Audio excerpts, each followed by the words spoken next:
ప్రభునందు ప్రియమైన దేవుని వాళ్ళారా, దేవుని యొక్క మహాకృపను బట్టి మనమంతా ఆయన సన్నిధికి వచ్చి ఉన్నాం. అందుకే దేవునికి స్తోత్రం. చేరి వచ్చిన మీ అందరికీ మన దేవుడు రక్షకుడైన యేసు ప్రభునామంలో నా హృదయపూర్వక వందనములు తెలియజేస్తున్నాను. వాక్యం కొరకు ప్రార్థించి ఉన్నారు. ఆ ప్రార్థనతో ఏకీభవిస్తూ మరో చిన్న ప్రార్థన చేసుకొని ఆయన సహాయం చేత మన వాక్య ధ్యానంలోనికి ప్రవేశిద్దాం. ప్రార్థన. మహాగణుడును, మహోన్నతుడును, మహాపరిశుద్ధుడును, నిత్య నివాసయున్న మా గొప్ప దేవ, మీకే స్తోత్రములు నాయన. మీ వాక్యమును ధ్యానించవచ్చుండగా మీ ఆత్మను మాతో ఉంచి మాట్లాడి మమ్మల్ని బలపరచమని ప్రార్థిస్తున్నాను తండ్రి. వివరించున్న నన్ను మీరు ఇక్కడికి నడిపించారు. మీ దాసునిగా ఏ రీతిగా ప్రకటిస్తే మీ బిడ్డలకు అర్థమవుతుందో ఆ రీతిగా వివరించడానికి సహాయం చేయమని ప్రార్థిస్తూ మీరే మహిమ ఘనత ప్రభావాలు పొందుకొనుమని మిమ్మల్ని బహుగా హెచ్చిస్తూ మమ్మల్ని బహుగా తగ్గించుకొనొచ్చు. ఈ కృతజ్ఞత స్తుతి ప్రార్థన మా ప్రభువును ప్రియరక్షకుడైన యేసుక్రీస్తు ప్రభుల వారి పేరిట మీకే సమర్పించి ప్రార్థించి వేడుకొంచున్నాను తండ్రి. ఆమేన్. ప్రియులారా, దానియేలు గ్రంథం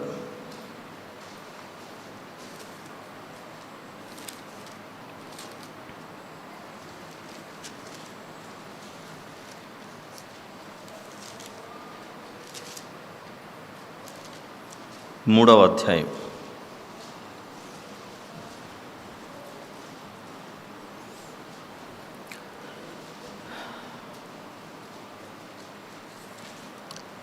ఈ 3వ అధ్యాయంలో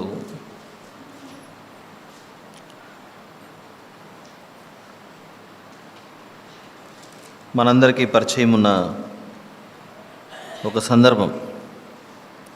నెబుకద్నెజర్ అనే రాజు ఒక ప్రతిమను నిలువబెట్టడం జరుగుతుంది. ఆ ప్రతిమను నిలువబెట్టిన తర్వాత దానిని ఎవరైతే పూజించారో వారిని అగ్నిగుండంలో వేయాలి అనేది అప్పుడు చేసినటువంటి తీర్మానం. ఈ ప్రతిమను మేము మొక్కము అని షద్రకు, మెషాకు, అబేద్నెగోలను వారు హనన్య, మిషాయేలు, అజర్య అను ఈ ముగ్గురు మేము ఈ బొమ్మను మేము మొక్కం అని తిరగబడినప్పుడు వారిని తీసుకెళ్ళి అగ్నిగుండంలో వేస్తారు.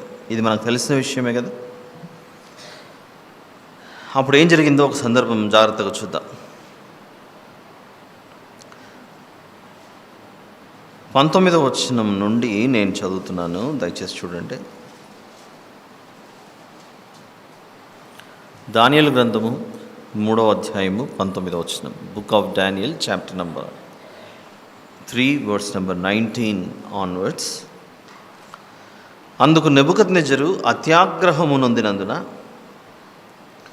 షద్రకు, మేషాకు, అబేద్నెగోయను వారి విషయంలో ఆయన ముఖము వికారమాయెను. గనుక గుండము ఎప్పటికన్నా 7 అంతలు వేడిమిగా చేయమని ఆజ్ఞ ఇచ్చాను. మామూలుగా ఉండే వేడి కంటే ఇంకా 7 అంతలు అంత వేడిమి గల గుండముగా దాన్ని మార్చారు. మరియు తన సైన్యంలో నుండి బలిష్ఠులలో కొందరిని పిలువనంపించి, ఎవరిని? చాలా బలం ఉన్నటువంటి వారిని. తన సైన్యంలో నుండి బలిష్ఠులలో కొందరిని పిలువనంపించి షద్రకును, మేషాకును, అబేద్నెగోను బంధించి వేడిమి కలిగి మండుచున్న గుండంలో వేయుడని ఆజ్ఞయగా వారు వారి అంగీలను, నిలువుటంగీలను, పై వస్త్రములను, తక్కిన వస్త్రములను తీయకయే ఉన్నపాటున ముగ్గురిని వేడిమి కలిగి మండుచున్న ఆ గుండము నడుమ పడవేసిరి. ఎవరు తీసుకెళ్ళి పడేశారు? ఎవరు? బలిష్ఠులు. ఈ మధ్యకాలంలో ఏమైనా ఫంక్షన్స్ జరిగితే అక్కడక్కడ బౌన్సర్స్ అని పెట్టింటారు, జిమ్లో బాగా కండలు పెంచినటువంటి వారిని. ఒక 10 మందినైనా వాళ్ళని ఇలా చేతులు పెట్టి ఆపారంటే ఆగుతుంది, అంత బలిష్ఠులు ఈ బౌన్సర్స్. ఈ కాలంలోనే ఈ బౌన్సర్స్ అంత బలంగా ఉంటే ఇక నెబుకద్నెజర్ కాలంలో ఈ బలిష్ఠులు ఇంకెంత బలంగా ఉంటారో ఆలోచించండి. అలాంటి బలిష్ఠులు ఈ ముగ్గురును తీసుకెళ్ళి అగ్నిగుండంలో వేశారు. ఆ బలిష్ఠులు ఏం చేశారంటే 21వ వచనంలో, వారు వారి అంగీలను, నిలువటంగీలను, పై వస్త్రములను, తక్కిన వస్త్రములను తీయకే యున్నపాటున ముగ్గురిని వేడిమి కలిగే మండుచున్న గుండము నడుమ పడవేసిరి. మధ్య ఆ గుండము సెంటర్లో పడేశారు. ఎట్లా తీసుకెళ్ళి పడేశారో ఏమో తెలియదు మనకు. అలా పడవేసిన తర్వాత 22వ వచనంలో ఉన్న సందర్భం మనకు సాధారణంగా గుర్తుండదు. మనకు ఈ సందర్భం చదివిన ప్రతిసారి మనకేం గుర్తుంటుందంటే, అగ్నిగుండంలో నుండి షద్రక్ మెషక్ అబేద్నెగోలు అన్నవారు బయటకు వచ్చారు, అగ్ని వారిని ఏమి చేయలేదు. అంతవరకే మనకు సాధారణంగా అర్థమయ్యేది. ఎందుకంటే చిన్నప్పటి నుండి మనకు కూడా అలానే పరిచయం చేశారు. షద్రక్ మెషక్ అబేద్నెగోలు అన్న వారిని అగ్నిగుండంలో వేశారు, కానీ ఆ అగ్ని వారిని ఏం చేయలేదు. ఇక్కడ కూర్చున్న మనం కూడా ఇప్పుడు ప్రస్తుతానికి అసలు లేవియాకాండం కదా, సడన్గా దానియేలు గ్రంథంలోకి ఎందుకు ఎంటర్ అయ్యామని అనిపించవచ్చు. మనం లేవియాకాండమే వింటున్నాం. ముఖ్య అంశాలు మరోసారి. ఓకే, లేవియాకాండంలో ఉన్న విషయాన్ని అర్థం చేసుకోవడానికి వీళ్ళ దగ్గరికి వచ్చాము. కొంచెం చిన్న పని ఉంది కనుక వచ్చాము ఇక్కడికి. ఆల్ రైట్, ఇప్పుడు ఆ బలిష్ఠులు 21, 22 వచనాలలో వారు వారి అంగీలను, నిలువటంగీలను, పై వస్త్రములను, తక్కిన వస్త్రములను తీయకే ఉన్నపాటున ముగ్గురిని వేడిమి కలిగి మండుచున్న గుండము నడుమ పడవేసిరి. పడవేసింది ఎవరు? బలిష్ఠులు, చాలా బలం కలిగిన వారు. రాజాజ్ఞ తీవ్రమైనందునను, గుండము మిక్కిలి వేడిమి గలదైనందునను షద్రకు, మేషాకు, అబేద్నెగోలను విసిరివేసిన ఆ మనుష్యులు అందమా, ఆ బలిష్ఠులు అందమా? ఆ మనుషులు బలిష్ఠులు. ఆ బలిష్ఠులు అగ్నిజ్వాలల చేత కాల్చబడి చనిపోయిరి. Make a note of this point, very important. షద్రకు, మేషాకు, అబేద్నెగోలను వారిని గౌరవనీయులు, పెద్దవారు, ఇంకా గొప్పగా ఏమైనా పదాలు ఉంటే మనం ఉపయోగించాలి. వారికి అగ్నిగుండంలో వేయబడ్డారు ఈ ముగ్గురు. వారిని వేసిన వారు అగ్నిజ్వాలల చేత చచ్చిపోయారు. వేసిన వాళ్ళు చచ్చిపోయారు, వేయబడిన వారు కనీసం వెంట్రుక కూడా కాలిపోకుండా బయటకు వచ్చారు. చూద్దామా అది కూడా అదే అధ్యాయంలో 27వ వచనాన్ని చూద్దాం. 27th verse. అధిపతులను, సేనాధిపతులను, సంస్థానాధిపతులను, రాజు యొక్క ప్రధాన మంత్రులను కూడి వచ్చి ఆ మనుషులను పరీక్షించి వారి శరీరములకు అగ్ని ఏ హాని చేయకుండుటయు, వారి తల వెంట్రుకలలో ఒకటైనను కాలిపోకుండుటయు, వారి వస్త్రములు చెడిపోకుండుటయు, అగ్ని వాసనయనను వారి దేహములకు తగలకుండుటయు చూచిరి. ఎంత గొప్ప కార్యం! కనీసం వారి తల వెంట్రుక కూడా కాలిపోలేదట, వారి వస్త్రములు చెడిపోలేదట, వారి దేహములకు అగ్ని వాసన కూడా రాలేదట. కానీ అదే అగ్ని జ్వాలలు ఆ బలిష్ఠులైన మనుషులను కాల్చివేసి వారిని దహించి వేసింది. వేసిన వారు కాల్చబడి చనిపోయారు. అగ్ని ఒక్కటేనా వేరువేరుగా కనబడుతుందా? ఇక్కడ మీరు ఆలోచించండి. అక్కడ అగ్నిగుండం ఉంది, తీసుకెళ్ళి వేశారు, వేసిన వాళ్ళు చనిపోయారు, వేయబడిన వాళ్ళు బ్రతికి బయటకు వచ్చారు. అగ్నిగుండంలో నుంచి వస్తున్న అగ్ని మాత్రము వేరు అగ్నిలా, అదేమైనా ఐసు రెఫ్రిజిరేటర్ ఉండేదా? అగ్ని ఒక్కటే. Fire is one, but this fire is acting in 2 different characters. అగ్ని ఒక్కటే, కానీ 2 భిన్నమైన గుణాలు కలిగి ఉన్న అగ్నిలా కనబడుతుంది. ఇది ఏమిటి 2 భిన్నమైన గుణాలు అని ఆలోచిస్తే, దుష్టులను సంహరించే గుణం అగ్నిలో ఉంది. దేవుని చెంత చేరి పరిశుద్ధులుగా ఉన్నవారిని అగ్ని ఏమీ చేయకుండా కాపాడుతుంది. అగ్ని ఒకటే, కానీ ఆ అగ్నికి ఒక గుణం కనబడుతుంది. ఇది ఆలోచించడం చాలా అరుదు. ఆ అగ్ని పరీక్షిస్తుంది, ఎగ్జామిన్ చేస్తుంది. నాలోనికి వచ్చి పడిన వారు నీతిమంతులా, అనీతిమంతులా, దుష్టులా, నీతిమంతులా అనే అగ్ని పరీక్షిస్తూ, అందులో పడిన వారు, దగ్గరికి వచ్చిన వారు దుష్టులు అని అర్థం అవ్వగానే ఈ అగ్ని దహించి వేస్తుంది. వీరు దుష్టులు కాదు అని అనిపించిన వెంటనే ఈ అగ్ని వారిని ఏమీ చేయకుండా కాపాడుతుంది. అది దానియేలు గ్రంథంలో కనపడుతున్న అగ్నికున్న గుణం. ఎందుకు మనము లేవియాకాండానికి దీనికి సంబంధించిన విషయాన్ని వెతుక్కుంటూ వచ్చాము అనంటే, లేవియాకాండం 1వ అధ్యాయంలో 9వ వచనంలో నిన్న మొన్న అంతకుముందు వరకు కొన్ని విషయాలు చూసాం 1వ అధ్యాయానికి సంబంధించి. కానీ మనము మిస్ అయినటువంటి, ఇంకా మిస్ అవ్వడం అంటే టైంని బట్టి, టైం లేదు కనుక కొన్ని ధ్యానించలేకపోయాం నిన్నటి వరకు. 9వ వచనాన్ని జాగ్రత్తగా చూద్దాం. లేవియాకాండం, book of Leviticus, chapter number 1 verse number 9. అది యెహోవాకు ఇంపైన సువాసన గల దహన బలి అగునట్లు యాజకుడు దానినంతయు బలిపీఠము మీద దహింపవలెను అనంటే, దహించేది ఏమిటి? అగ్ని, ఫైర్. మరి ఫైర్ ఎలా ప్రవర్తిస్తుంది ప్రభువా? అగ్ని ఎలా, దానికి ఉన్నటువంటి బిహేవియర్ ఏమిటి?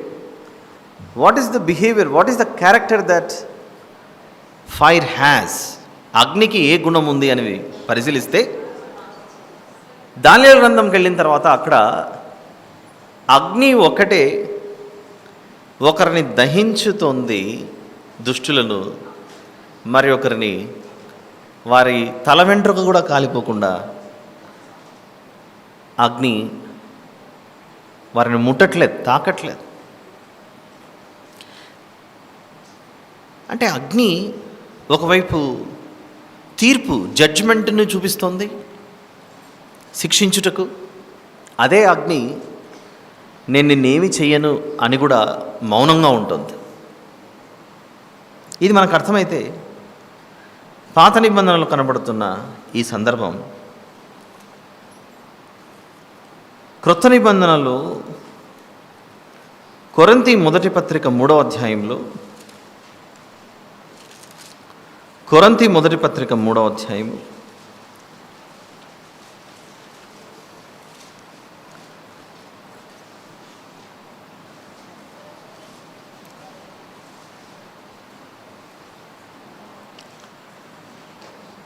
'అందరూ తీయండి దయచేసి, నిదానంగా చదువుదాం.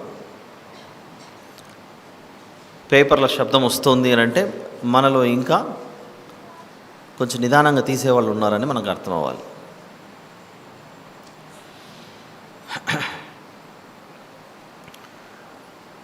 ఎక్కువ ఉంది కనుక నేను చదువుతున్నాను. 10వ వచనం నుండి 10th వర్స్ నుండి, చాప్టర్ నంబర్ 3. దేవుడు నాకు అనుగ్రహించిన కృప చొప్పున నేను నేర్పరి అయిన శిల్పకారుని వలె పునాది వేసి తిని, మరి ఒకడు దాని మీద కట్టుచున్నాడు. ప్రతివాడు దాని మీద ఎలాగు కట్టుచున్నాడో జాగ్రత్తగా చూసుకునవలెను. వేయబడినది తప్ప మరి ఒక పునాది ఎవడును వేయనేరడు. ఈ పునాది యేసుక్రీస్తే. ఒక ఫౌండేషన్ గురించి మాట్లాడుతున్నాడు. ఫౌండేషన్, బలమైన పునాది. ఏమిటి ఆ బలమైన పునాది అని అంటే, యేసు ప్రభువే బలమైన పునాది అట, ఫౌండేషన్. ఎవడైనా ఈ పునాది మీద బంగారము, వెండి, వెలగల రాళ్ళు, కర్ర, గడ్డి, కొయ్యకాలు మొదలైన వాటితో కట్టిన ఎడల వాని వాని పని కనబడును. ఆ దినము దానిని తేటపరచును. అది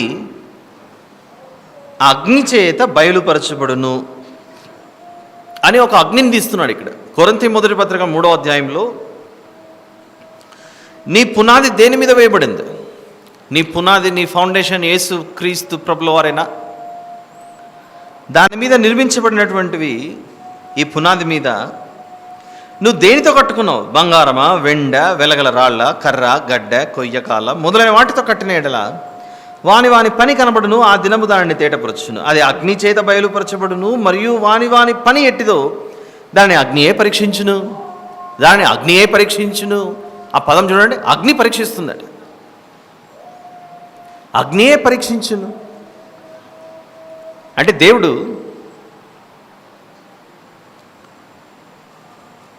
ఏర్పాటు చేసినటువంటి విధి విధానాలలో అగ్ని పరీక్షించే పనిలోకి దిగుతోంది. ఫైర్. పునాది మీద ఒకడు కట్టిన పని నిలిచిన ఎడల వాడు జీతము పుచ్చుకొనును. ఒకని పని కాల్చివేయబడిన ఎడల వానికి నష్టము కలుగును. అతడు తన మట్టుకు రక్షింపబడును కానీ అగ్నిలో నుండి తప్పించుకున్నట్టు రక్షింపబడును అని. ఇప్పుడు మనకు అనిపిస్తుంది, అసలు ఫైర్ ఎలా, అగ్ని ఎలా పరీక్షిస్తుందబ్బా? దానిలోకి ఏది పెట్టినా కాలిపోవడమే కదా. అగ్నిలో ఏది పెట్టినా కూడా అది కాలడము, వేడెక్కడము, కరిగిపోవటము ఇవన్నీ సర్వసాధారణం. కానీ అగ్ని పరీక్షించడం ఏంటి? ఫైర్ ఎలా ఎగ్జామిన్ చేస్తుంది అంటే, దేవుని యొక్క ఏర్పాటు చొప్పున అగ్ని తన గుణాన్ని వేరువేరుగా ప్రదర్శిస్తుంది. నా వద్దకు వచ్చినటువంటి ఇవి దుష్ట సంబంధమైనవా, లేకపోతే నీతిమంతుల జాబితాకు సంబంధించినదా? ప్రతిదానికి ఒక గుణం పెట్టాడు. మేఘాలు కాలాన్ని బట్టి వర్షం కురిపించాలి. కొన్ని వృక్షములు, చెట్లు కాలాన్ని బట్టి ఆయా పండ్లు ఇవ్వాలి. సూర్యుడు వెలుతురునివ్వాలి. చంద్రుడు వెన్నెల వెలుగు ఇవ్వాలి. ఇలా వాటికన్నిటికీ ఇలా గుణాలు అలా పెట్టాడు దేవుడు. అగ్నికి పరీక్షించే గుణం పెట్టాడట.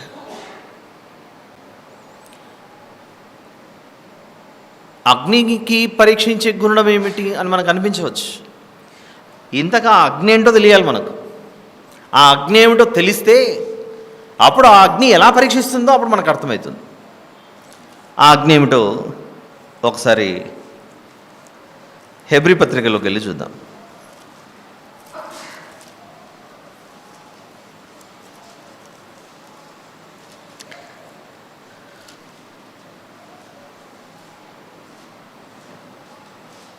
పన్నెండవ అధ్యాయం, హెబ్రీ పత్రిక 12వ అధ్యాయం.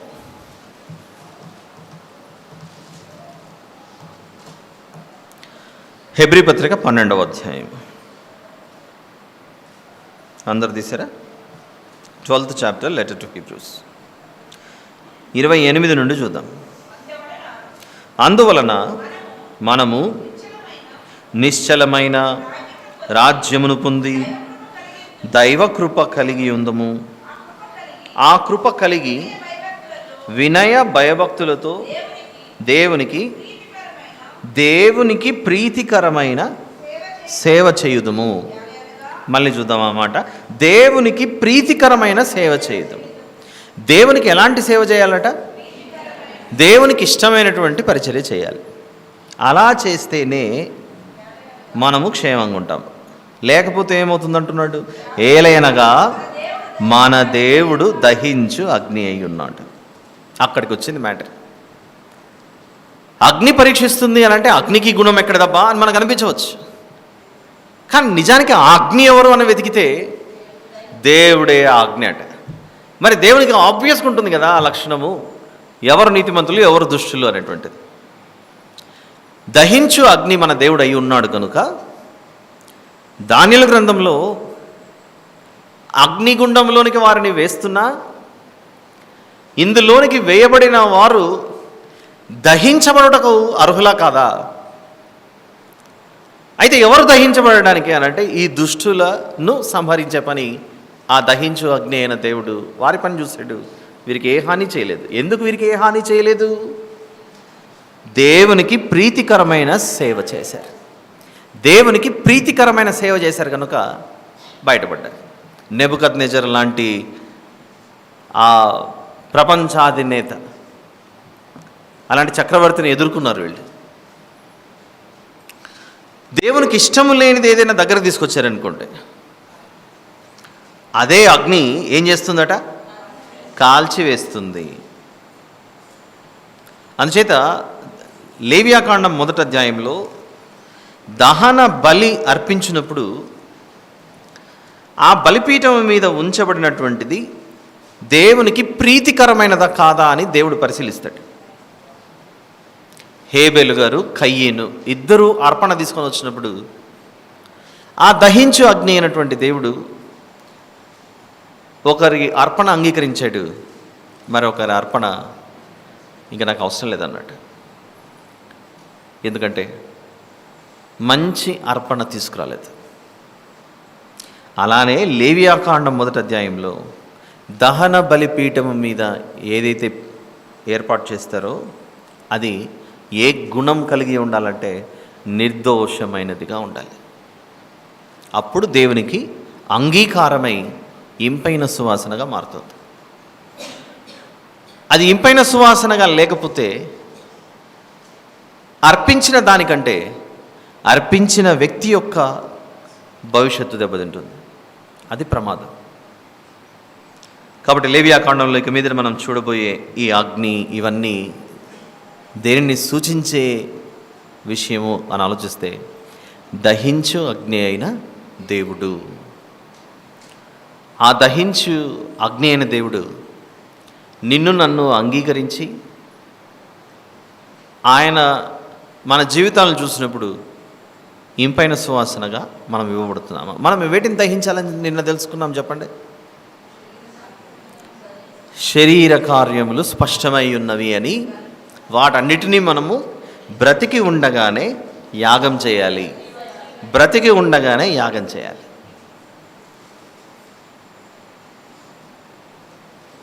బలి అయి యాగమైనటువంటివి ఏమిటి అని ఆలోచిస్తే మొదట వాటిని బలి చేశారు, వాటి అవయవాలన్నీ తీసి చక్కగా పేర్చి ఆ తర్వాత యాగం చేశారు. అదే కదా నేర్చుకున్నది. అది బలియాగం అయింది.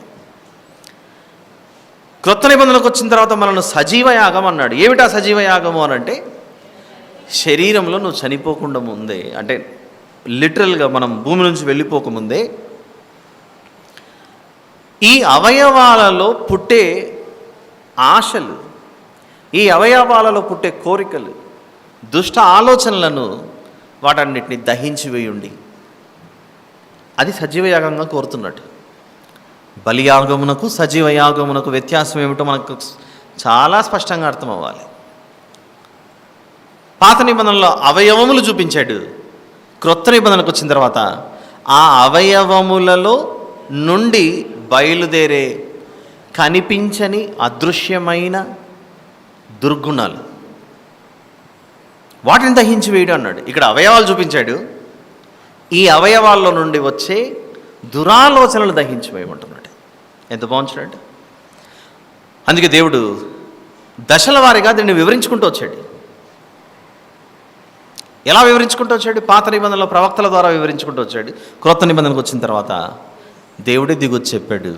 అదే యేసు ప్రభు మన దేవుడు.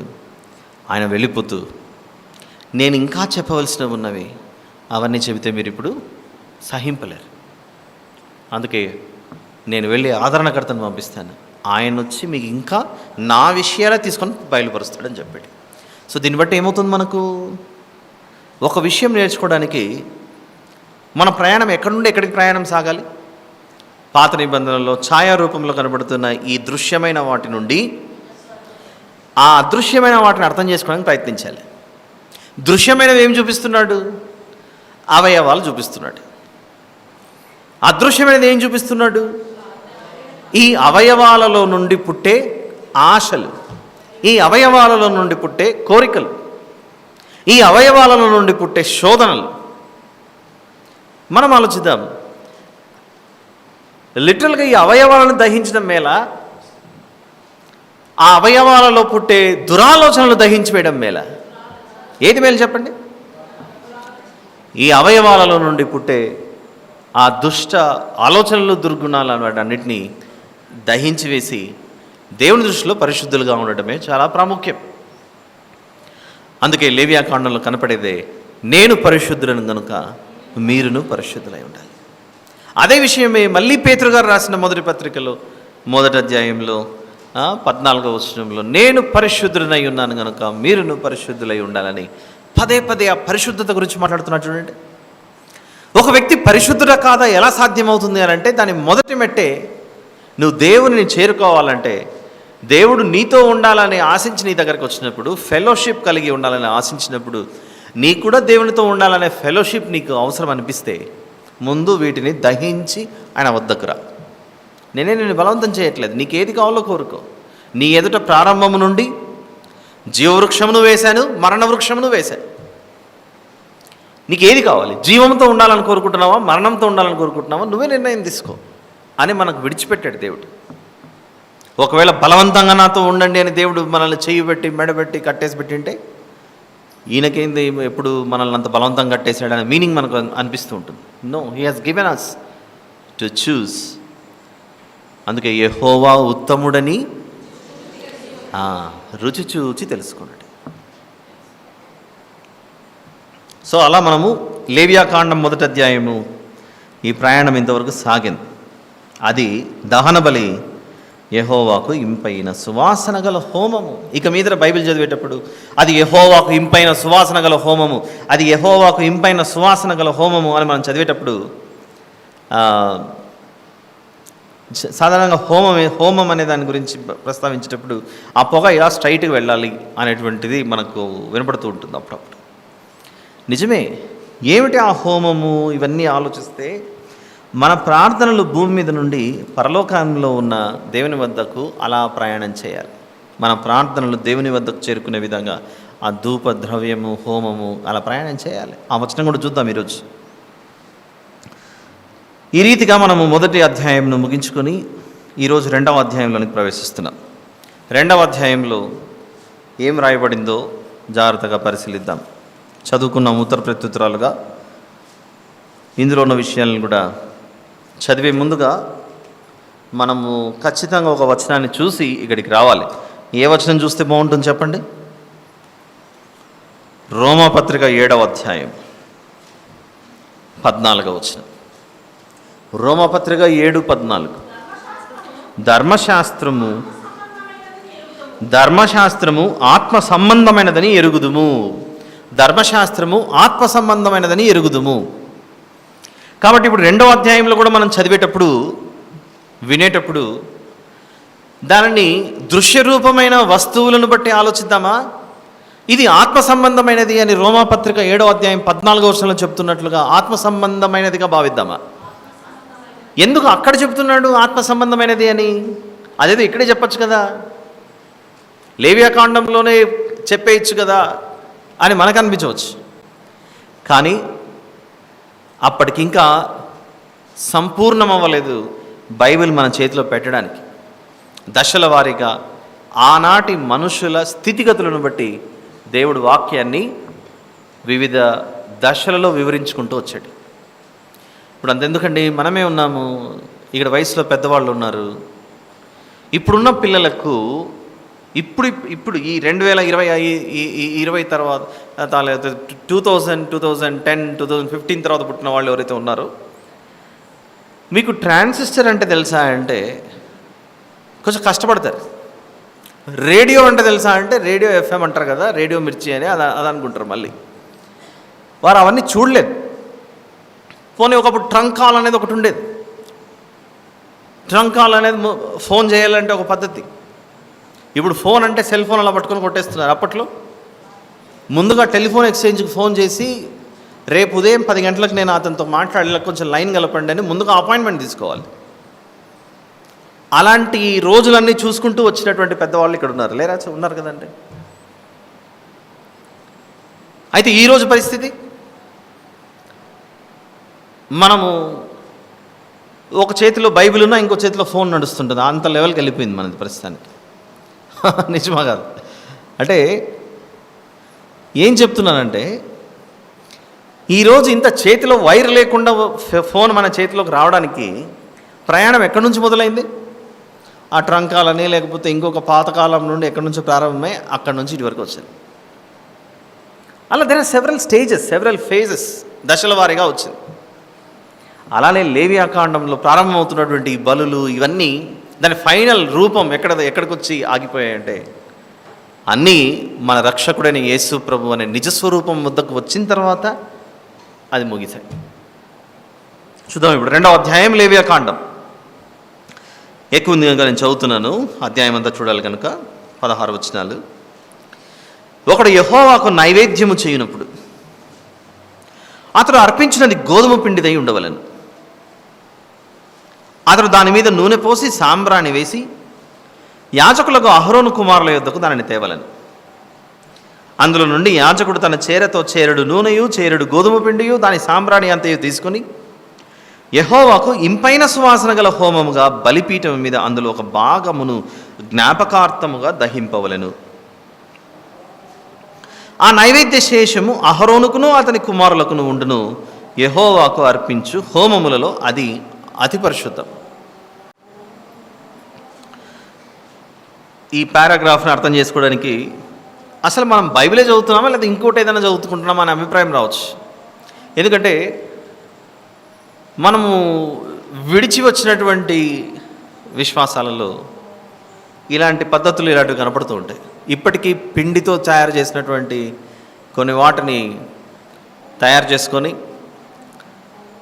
లోకంలో వారు దేనినైతే దేవుడు అని భావిస్తారో అక్కడికి తీసుకెళ్ళి అక్కడ వాటిని పెట్టి అక్కడ కొంచెం పెట్టేసి మిగిలింది ఇంటికి తెచ్చుకొని మిగిలిన వాళ్ళు కొంచెం తినే అవకాశం ఉంది. ఇదంతా ఇలాంటివన్నీ చేస్తారు. అంతేకాకుండా ఇప్పటికీ మనము ప్రతి ఉదయం అలా హోటల్స్కి కానీ లేకపోతే ఎక్కడైనా షాపులకు కానీ అలా వెళ్ళినప్పుడు మీరు ఈ టిఫిన్ సెంటర్లో గమనించండి, ఫస్ట్ ఒక ఇడ్లీనో ఒక దోశనో చేస్తాడు, చేసి దాన్ని తీసి ఒక చోట పక్కన పెట్టండి. ఏది మాకు వేయచ్చు కదా అంటే లేదండి అది పక్కన పెట్టినామంటారు. అది దేవునికి అప్పచెప్పినాం. ఇట్లాంటివన్నీ మనకు కనబడుతూ ఉంటాయి. అయితే 66 పుస్తకాలు ఉన్న ఈ మన పరిశుద్ధ గ్రంథంలో, దేవుడు మనకిచ్చిన పరిశుద్ధ గ్రంథంలో 3rd బుక్లో 3వ పుస్తకంలో ఇలాంటివి కనపడుతున్నాయి. అంటే ఇది అర్థం అవ్వాలంటే ఇంకా మనం ఎన్ని పుస్తకాలు దాటుకొని వెళ్ళాలి? 66 పుస్తకాల్లో ఇంకా ఒకదాని తర్వాత ఒకటి కొన్ని పుస్తకాలు చదువుకుంటూ వెళ్తే అప్పుడు ఈ బుక్ నెంబర్ 3లో చెప్పిన విషయం, లేవియాకాండం ఎన్నో నంబర్ వస్తుంది మనకు పుస్తకంలో, గ్రంథంలో? 3వది. ఆదికాండం 1ది, నిర్గమకాండం 2వది, లేవియాకాండం 3వది. 3వ పుస్తకంలో ఉన్న విషయాలు అర్థం అవ్వాలంటే కనీసం 30 పుస్తకాలను దాటుకొని వెళ్ళాలి. నిజమా కదా? 3వ పుస్తకంలోనే ముచ్చటగా ఆగిపోతే దీనికి సంబంధించిన చాలా విషయాలు ఏకంగా 30 పుస్తకాలు దాటుకొని వెళ్ళిపోయిన తర్వాత కనపడితే అప్పుడేం చేద్దాం? అమ్మ తూచి అందామా? చెల్లదు. కాబట్టి వీ షుడ్ లెర్న్ కంప్లీట్లీ, తెలుసుకోవాలి. గోధుమ పిండిదై ఉండాలి అని చెప్పాడు అక్కడ మొదటి వచనం. తర్వాత అందులో నూనె పోయాలి అని చెప్పాడు. తర్వాత సాంబ్రాణి కూడా వేయాలి అన్నాడు.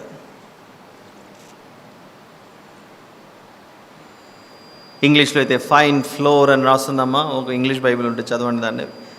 వర్స్ నెంబర్ 1 ఎవరైనా మైక్ ఇవ్వండి కొంచెం.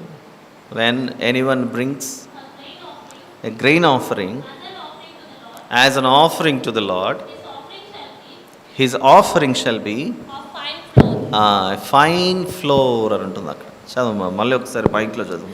When anyone brings a grain offering, when anyone brings a grain offering. Grain అంటే ధాన్యం, As an ధాన్యంలో offering. నుండి తీసుకొని వచ్చే ఆఫరింగ్ అయితే as an offering to the Lord, as an offering to the lord, his offering shall be his offering shall be of fine floor.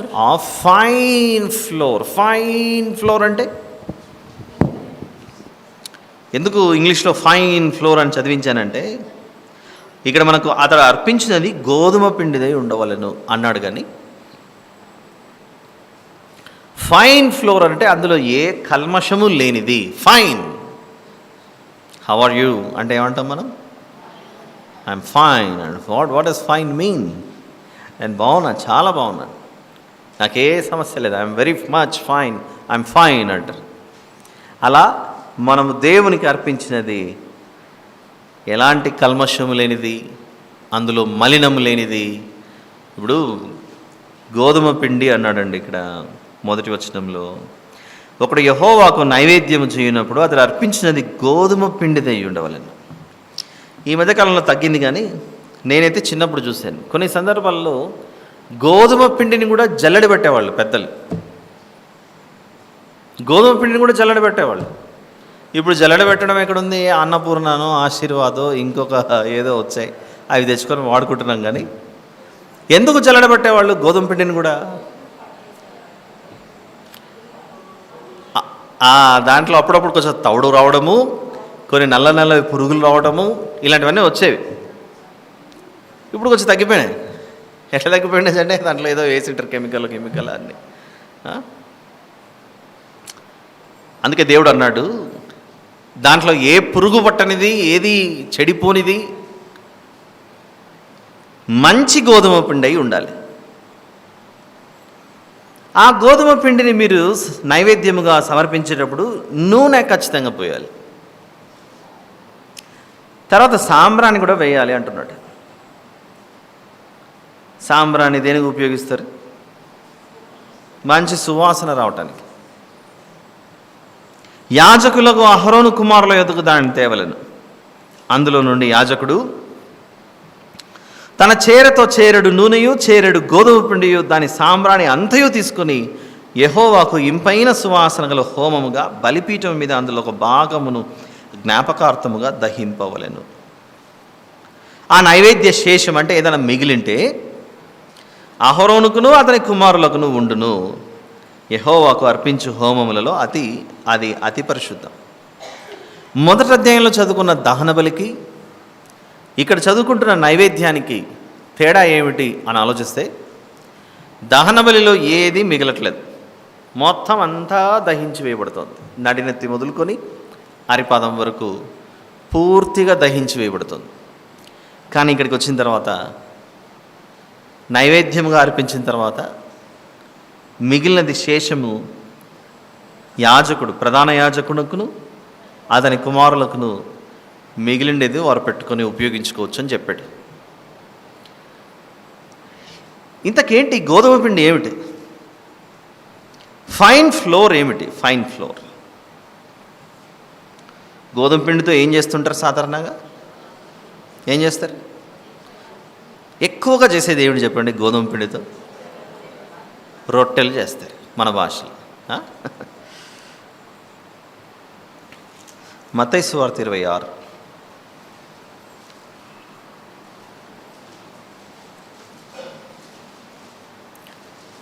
మత్తయి సువార్త 26.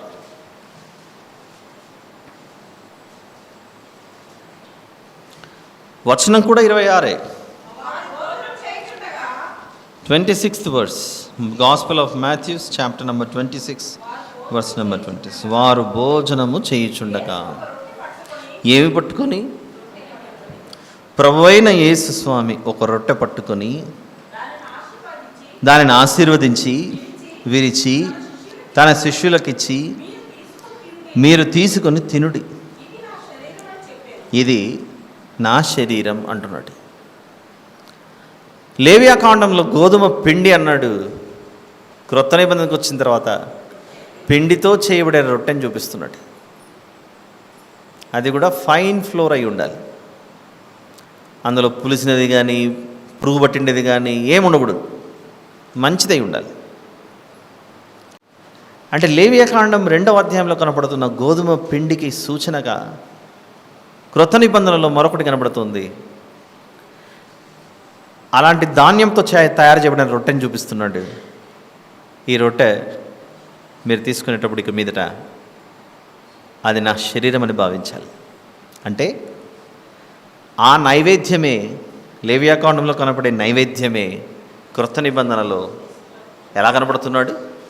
యేసు ప్రభు యొక్క శరీరంలా కనబడుతున్నాడు. అయితే ఆ గోధుమ పిండి ఏమై ఉండాలి? ఫైన్ ఫ్లోర్ అని చదువుకున్నాం. కల్మషము లేని, పురుగు లేని, మలినము లేని అంత పవిత్రమైనటువంటి పిండిగా ఉండాలి. మరి యేసు ప్రభు అనే ఈ శరీరం, ఆ ప్రభు యొక్క శరీరం, ఆ రొట్టె కల్మషము లేనిది, కపటం లేనిదిగా కనబడుతుందా? చూస్తే ఈరోజు మనము వాక్య ధ్యానముగా పేతురు గారు రాసిన మొదటి పత్రిక 2వ అధ్యాయం, పేతురు గారు రాసిన మొదటి పత్రిక 2వ అధ్యాయం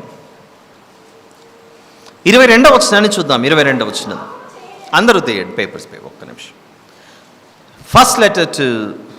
first letter of Peter, chapter number 2, verse number 22. ఆయన అనగా ఎవరు? యేసు ప్రభు పాపము చేయలేదు, ఆయన నోటను ఏ కపటమును కనబడలేదు. ఆయన నోటను ఏ కపటము కనబడలేదు. అంటే నైవేద్యం యొక్క నిజస్వరూపం ఏ రీతిగా మారుతుంది అని అంటే ప్రభు యొక్క దేహంగా మారుతుంది. ఇక్కడ ఆయన శరీరధారిగా ఉన్నప్పుడు, మనిషి వలె ఆయన మన మధ్యలో జీవించినప్పుడు కపటం లేనివాడుగాను, పాపం లేనివాడుగాను కనబడుతున్నాడు. అక్కడ ఫైన్ ఫ్లోర్ అన్నాడు, ఇక్కడ ప్యూర్ అండ్ హోలీ గాడ్ కనబడుతున్నాడు. ఇక్కడ పవిత్రమైన మహాపరిశుద్ధుడు కనబడుతున్నాడు. ఇకపోతే ప్రియులారా, ఆ పిండి మీద, ఆ పిండిలో ఏం వేయమని చెప్పాడు? లేవియాకాండంలో నూనె వేయాలి అని చెప్పాడు. ఆ పిండి మీద నూనె పోయమన్నాడు. ఆ పిండి అంతయు అతడు దాని మీద నూనె పోసి అని ఉంది అక్కడ 2వ అధ్యాయం లేవియాకాండం 1వ వచనంలో. అంటే పిండి మీద నూనె పోయబడాలి, నూనె ప్రోక్షింపబడాలి. అది మనకు అర్థమైతే యేసు ప్రభు శరీరధారిగా మన మధ్యలో నివసించినప్పుడు ఆయన ఏ రీతిగా ప్రోక్షింపబడి నింపబడి ఉన్నాడో ఒకసారి అపోస్తలుల కార్యంలో 10వ అధ్యాయానికి వెళ్ళి చూద్దాం. ఒకవేళ ఈ నైవేద్యాలని, పిండి వంటలన్నీ ఇలాంటివన్నీ చేసుకుంటూ ఇప్పటికీ లోకం సాగిపోతుంది అని అంటే వారికి ఏమర్థం అవ్వలేదు? ఆ నైవేద్యం యొక్క నిజస్వరూపం ఎవరో అర్థం కాలేదు గనుక వారి మనోనేత్రములకు ఈ యుగ సంబంధమైన దేవత ఏం చేశాడు? గ్రుడ్డితనము కలుగజేసి సత్యమేమిటో కనపరచకుండా వారి మనోనేత్రములు మూసివేశాడు. కానీ మనకేం కనబడుతుంది? లేవియాకాండం 2వ అధ్యాయంలో కనబడుతున్న ఈ సందర్భం యొక్క నిజస్వరూపం కనబడుతుంది. ఆ గోధుమ పిండి మీద నూనె పోసి అన్నాడు లేవియాకాండం. ఆ గోధుమ పిండి ఎవరో మనకు చూసాం, ఇప్పుడు రొట్టె పట్టుకొని నా శరీరం అని చూపిస్తున్నాడు ఆయన. మరి ఆయనే గోధుమ పిండిగా సూచనగా కనబడుతుంటే ఆ పిండిలోనికి నూనె ఎలా పోయబడిందో అపోస్తలుల కార్యంలో 10వ అధ్యాయము అందరు తీశారా? Book of Acts chapter number 10 verse number 38, 38వ వచనం. అదేదనగా దేవుడు నజరేయుడైన యేసును పరిశుద్ధాత్మతోనూ శక్తితోనూ అభిషేకించెననున్నదియే. చాలు. అక్కడ ఆ పిండికి లేవియాకాండంలో ఏ రీతిగా అభిషేకం జరిగింది అని అంటే నూనె పోసారు. అప్పుడు ఎవరైనా పిల్లలు పెద్దల దగ్గరికి వచ్చి ఏమిటి తండ్రి ఇవన్నీ అని అడిగితే అక్కడున్న ప్రధాన యాజకులు కావచ్చు, వారి దగ్గర నేర్చుకున్న పెద్దలు కావచ్చు, ఏమని బోధించాలి? ఈ పిండి ఒకరోజు రొట్టె రూపంలో మారుతుంది. ఆ రొట్టె ప్రభు శరీరం. ఆయన శరీరధారిగా మన మధ్యలో నివసించినప్పుడు ఆయన మీద ఒక ప్రోక్షణ జరుగుతుంది. ఇక్కడ నూనె పోయబడుతుంది.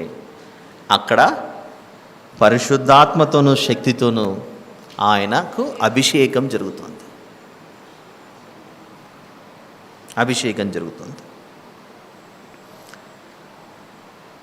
అభిషేకం జరిగినటువంటి ఆయన అక్కడ మళ్ళీ సాంబ్రాణి అనే విషయం చెప్తున్నాడు. అక్కడ సాంబ్రాణి, ఇంపైన సువాసన. సాంబ్రాణి వేయకపోతే ఇంపైన సువాసన రాదు.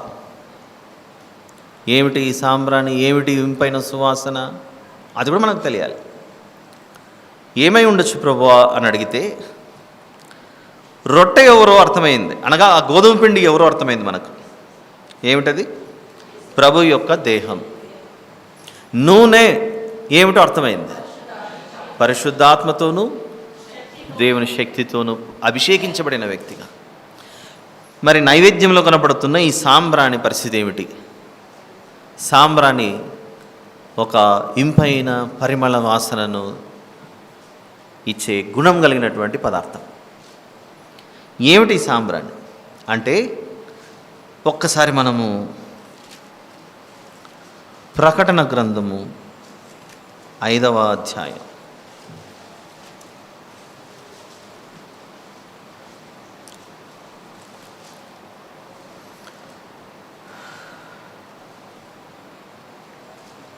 సాంబ్రాణి ఇవన్నీ దేనికి సూచన అని ఆలోచిస్తే, ప్రకటన గ్రంథం 5వ అధ్యాయంలో, త్వరపడకుండా అందరూ తీయండి, 9-10 వచనాలు, 9th and 10th verse. ఆ పెద్దలు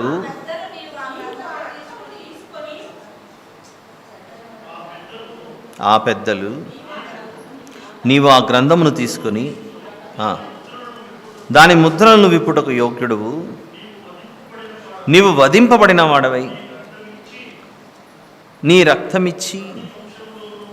ఒక్క నిమిషం బ్రదర్, 8వ వచనం చదువుతాం. 8వ వచనం పైన, ఆయన దానిని తీసుకొనినప్పుడు ఆ 4 జీవులను, వీణెలను, ఏదో వస్తుంది ఇక్కడ, ధూపద్రవ్యములు అనే మాట వస్తుంది. ధూపద్రవ్యము అన్నప్పుడు ఏం వేసి ఉండాలి దాంట్లో? ధూపద్రవ్యం అంటే పొగ రావాలని ఖచ్చితంగా దాంట్లో ఏమి ఉండాలి? సాంబ్రాణి. ఈ ధూపద్రవ్యములతో నిండిన సువర్ణ పాత్రలను పట్టుకొని ఉన్న ఆ 24 పెద్దలను ఆ గొర్రెపిల్ల ఎదుట సాగిలపడి, ఈ పాత్రలు పరిశుద్ధుల ప్రార్థనలు. సాంబ్రాణి దేని చూపిస్తోందంటే పరిశుద్ధుల ప్రార్థనలు.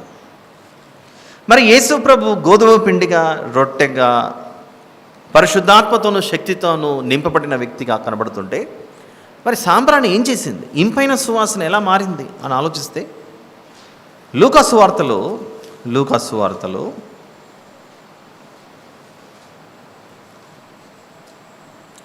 23వ అధ్యాయం, మన పక్షాన ఒక ఇంపైన సువాసనగా ఒక ప్రార్థన చేయబడుతుంది అక్కడ. ఏమిటి ఆ ప్రార్థన?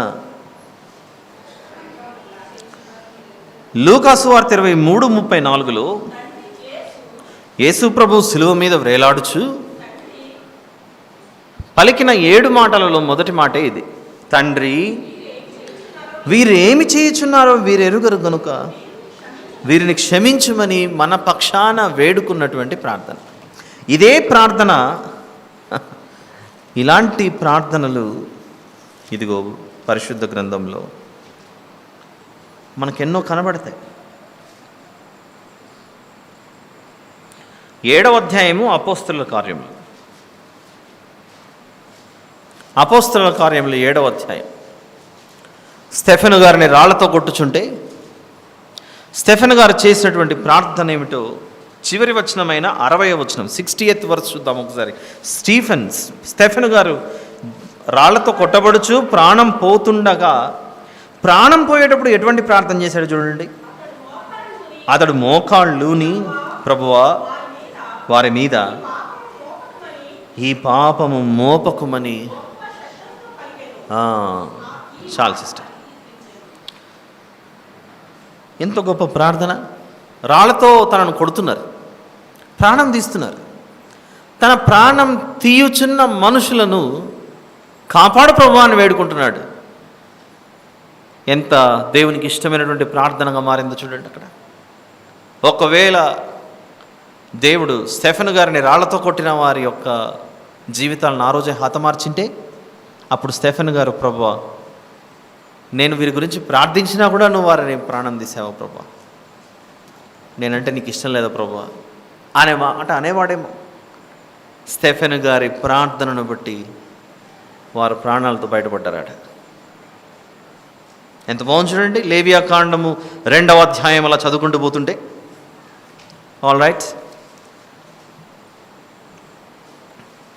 కాబట్టి ఇక మీదట గతంలో మనం ఒకవేళ తెలియని స్థితిలో ఉన్నప్పుడు దైవార్పితం అనుకుని దైవం కాని వాటి కొరకు ఏ కుండలలోనో మట్టి పాత్రలలోనో గిన్నెలలోనో రకరకాలైన ఈ పిండి వంటలన్నీ చేసుకుని భుజాల మీదనో తల మీదనో పెట్టుకొని తిరిగి వీధుల వెంట వెళ్ళి అక్కడ ఒకవేళ సమర్పించి ఉంటే అప్పుడు తెలియని పరిస్థితిలో నువ్వు చేసావు. కానీ ఈరోజు ఒక నిజం అర్థమవుతుంది. ఏమిటి ఈ నైవేద్యం యొక్క నిజస్వరూపం? మన పక్షాన యేసు ప్రభు నైవేద్యంగా మారాడు. ఇది ఒక థ్యాంక్స్ గివింగ్ ఆఫరింగ్గా మారింది. అది మొదటి అధ్యాయంలో కనబడుతున్న దహన బలి ఫ్రీ విల్ ఆఫరింగ్గా మారితే లేవియాకాండం 2వ అధ్యాయంలో ఇది ఒక థ్యాంక్స్ గివింగ్ ఆఫరింగ్గా కనబడుతుంది. ఎలా థ్యాంక్స్ గివింగ్? మనమందరము ఏమని దేవునికి స్తుతులు స్తోత్రములు చెబుతాం?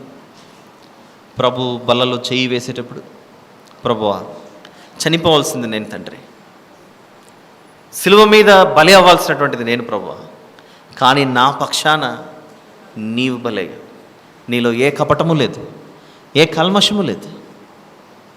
సిలువ మీద వ్రేలాడుచు మళ్ళీ నా గురించి ప్రార్థించావు. వీరేం చేయించున్నారో వీరు ఎరుగరు కనుక క్షమించమని ప్రార్థించావు.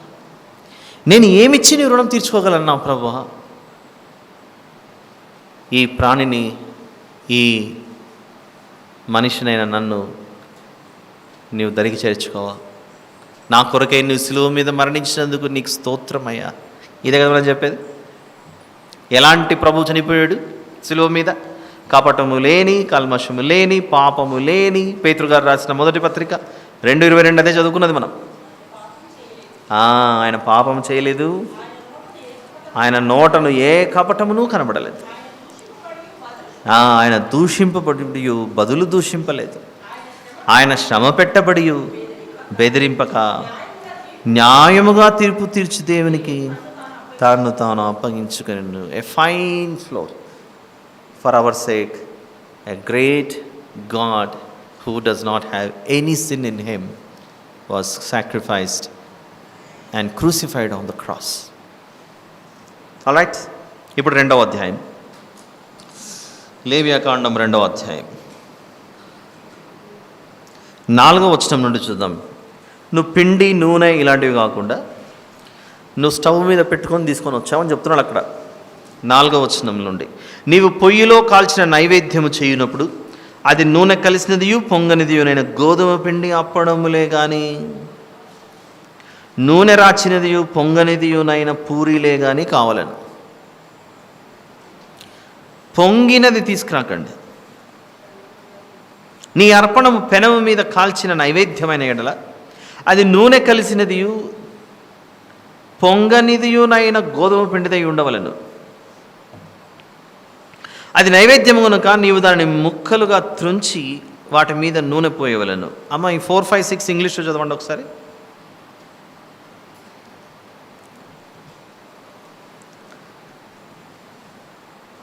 త్వరగా, లేదా నేను చదివేస్తాను. Are you quick?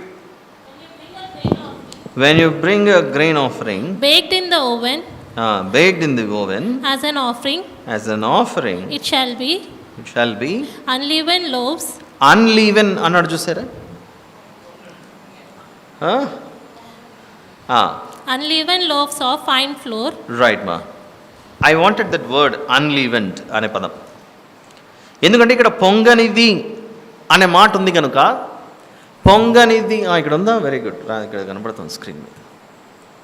And if thou bring an oblation of a meat offering baken in the oven, it shall be unleavened cakes of fine flour mingled with oil, or unleavened wafers anointed with oil. Unleavened అంటే ఇక్కడ లేవియాకాండంలో పొంగనిది అనే దాన్ని ఉపయోగించాడు తెలుగు పదము. మనం అర్థం చేసుకోవాల్సినది పులియనిది. కొన్ని పదార్థాలు సిద్ధం చేసిన తర్వాత వాటిని రాత్రంతా నిల్వ ఉంచిన తర్వాత ఉదయం అవ్వగానే పొంగింటాయి. మనం వేడి చేయము, ఏం చేయము, కానీ పొంగుతాయి. ఒక ఐటెం చెప్పండి. ఇడ్లీ పిండి, దోశ పిండ్లు ఇలాంటివన్నీ పొంగుతుంటాయి. ఈ కొందరు ఇళ్ళల్లో అయితే మూత పెట్టిన తర్వాత ఉదయం అవ్వగానే మొత్తం కిచెన్లో అంతా ఇలా స్ప్రెడ్ అయ్యింది. అరే ఏం జరిగిందిరా బాబు, నువ్వు పెట్టిన గిన్నె సైజ్ ప్రాబ్లం అది. కానీ ఇప్పుడు మనం వంటలు నేర్చుకోవడానికి రావట్లేదు, ఇక్కడ వాక్యం నేర్చుకోవడానికి వచ్చాం. Okay, good. 4వ వచనం నుండి. కాబట్టి ఇక్కడ పొంగనిది అని అంటే గోధుమ పిండితో అప్పుడప్పుడు మేము పూరీలు చేస్తాం, చపాతీలు చేస్తాం కదా, చేసేటప్పుడు పెనం మీద అవి కొంచెం పొంగుతుంటాయి కదా, మరి అట్లా పొంగకుండా ఎలా అంత జాగ్రత్తగా ఎలా పాటించాలి అని మనకు అనిపించవచ్చు. ఆ సమస్య కాదు ఇక్కడ చెప్తున్నది. నువ్వు దాంట్లో పులిసినది వేసి పొంగే విధంగా చేసినది ఉండకూడదు అని చెప్తున్నాడు అక్కడ. ఎందుకంటే ఈ ఇడ్లీ పిండ్లు కానీ దోశ పిండ్లు కానీ ఎలా పొంగుతాయి అని ఆలోచిస్తే దాంట్లో కొంచెం ఏదో కలుపుతారు పొంగడానికి. అది వేయకపోతే పొంగదు అని నాకున్నటువంటి చిన్ని ఒక పెద్దలు మీరు చెప్పాలి. లేకపోయినా పొంగుతుందా? కొంచెం పొంగుతుందేమో. దాంట్లో ఫర్మెంట్ చేయడం వల్ల పొంగుతుంది అది. మొత్తానికైతే ఇది వేయడం వల్ల ఎక్కువ పొంగుతుందా, ఇది వేయకపోతే ఎక్కువ పొంగుతుందా? వేయడం వల్లనే ఎక్కువ పొంగుతుంది. All right. ఇంకా ఒక మంచి పాలల్లో, శ్రేష్టమైన పాలల్లో దాన్ని పెరుగు చేయాలంటే ఏం చేయాలి? 1 లీటర్ పాలకు 1 లీటర్ పెరుగు వేద్దామా? నో. లీటర్ పాలకు ఒక చిటికడంత పెరుగు వేయగానే మొత్తం మంచి పాలనంతటిని అది పెరుగుగా మార్చేసి ఆ తర్వాత కొద్ది రోజులు, ఒక 1 డే 2 డేస్ తర్వాత అది బాగా పులిసిపోయినట్లుగా మారుతుంది. సో దేవుడు ఏం చెప్తున్నాడంటే, పులిసినది అంటే పొంగినది ఏమవుతుందంటే దానికి ఆ గుణం అలా ఎలా వస్తుందంటే, నువ్వు కొంచెం కలిపినప్పుడు దాంట్లో ఆ చిన్నది మిగిలిన దాన్నంతా పాడు చేస్తుంది. అంటే దోశలు ఇడ్లీలు చేసుకోవడం తప్పండి, నేను దోశ ఇడ్లీల గురించి మాట్లాడట్లేదు. ఇందాక పిండి గురించి మాట్లాడుతూ మన శరీరం అని చెప్పాను ఇందాక.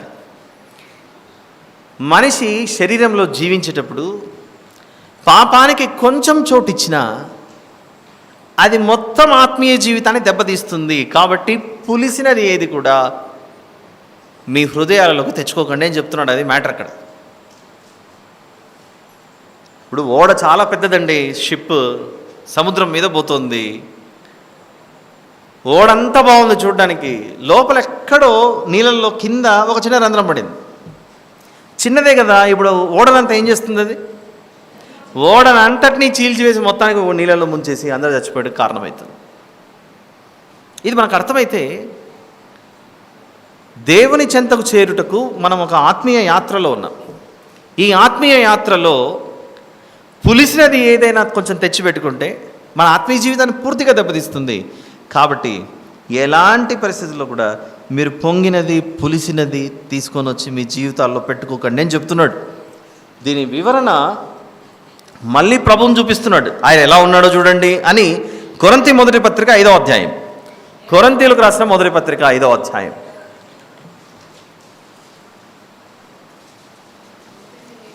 అసలు ఆ పులిసినది, పొంగినది ఆ పదార్థం ఏమిటి అని ఆలోచిస్తే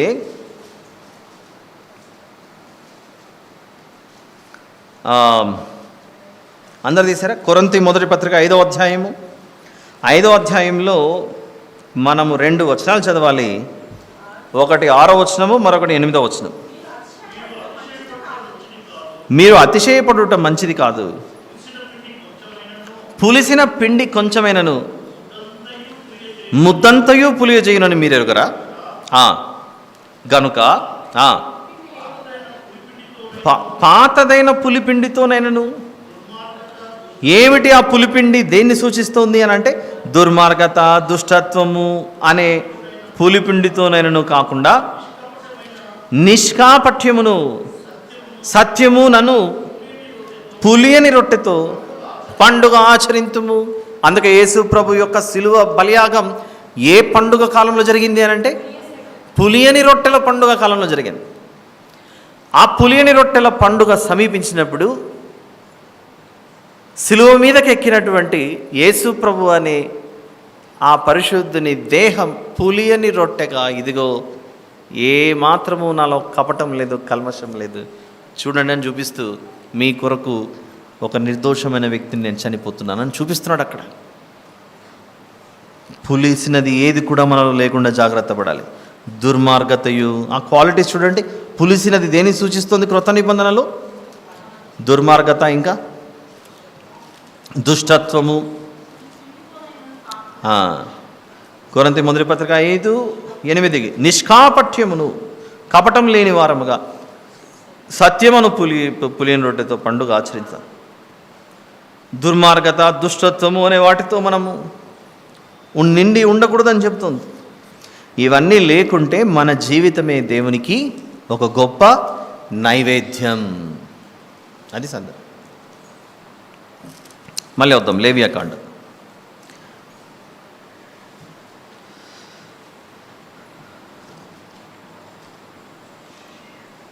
రెండవ అధ్యాయం 6వ వచనంలో, అది నైవేద్యము గనుక నీవు దాని ముక్కలుగా త్రుంచి వాటి మీద పోయవలెను. ఇట్టి నైవేద్యమును ఆ ప్రభు ఒక రొట్టె పట్టుకొని దానిని విరిచి, ఇది నా శరీరం అన్నాడు. అలా దేవుని అభిషేకం, పరిశుద్ధాత్మ దేవుని చేత మనము నింపబడిన తర్వాత ఆ ముక్కలు రొట్టె విరిచి ప్రభు యొక్క నైవేద్యం, ఆ నైవేద్యంగా దాన్ని తీసుకుంటూ మనమే ఆయనకు ఒక నైవేద్యంగా మారుతున్నాం.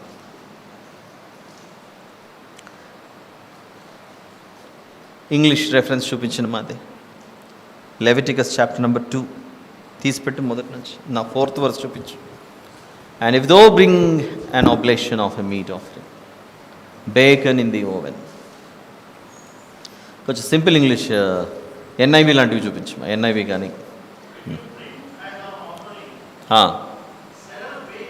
సెరెల్ అంటే ధాన్యం. ఎందుకంటే అక్కడ మీట్ అని ఉంటే మాంసం అనుకుంటే కష్టం. మళ్ళీ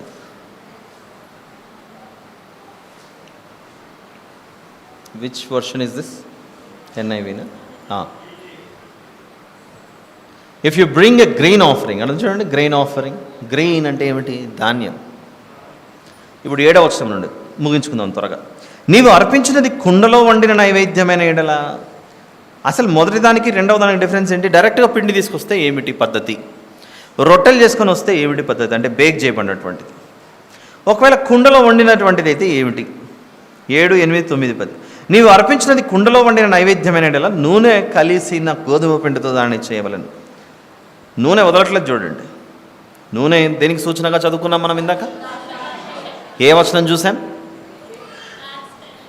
అపోస్తలుల కార్యములు 10:38.